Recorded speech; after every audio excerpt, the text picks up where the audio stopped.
अंतरवाली सराटी या ठिकाणी छत्रपती संभाजीराजे यांनी सांगितलं की कोणाच्या न्याय हक्कासाठी मागणी करत असाल त्याला माझं समर्थन आहे, कुठल्याही आंदोलनाला काउंटर आंदोलन करत असाल तर त्याला माझं समर्थन नाही, अशी रोखठोक भूमिका घेतलेली आहे।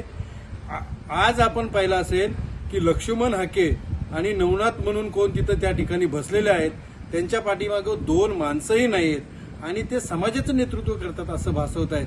हे अतिशय चुकीचं आहे। संभाजीराजे यांच्यावरती बोलणं म्हणजे सूर्यावरती थुंकण्यासारखं आहे। त्याने काही संभाजीराजेंना फरक पडत नाहीये, पण महाराष्ट्राच्या जनतेला समजलेलं आहे की लक्ष्मण हाके हा एका गटारातून आल्यासारखा बोलतोय, एखाद्या नाल्यातून आल्यासारखा बोलतोय की त्याची खरी लायकी आहे आणि आज ती संपूर्ण महाराष्ट्रासमोर त्याची ती खरी लायकी गेलेली आहे।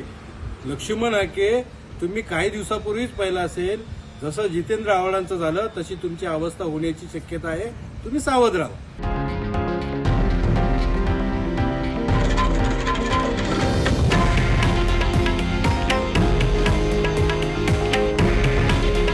हे आहे देशातील नंबर 1 न्यूज नेटवर्क आणि आपण पाहत आहात TV9 मराठी।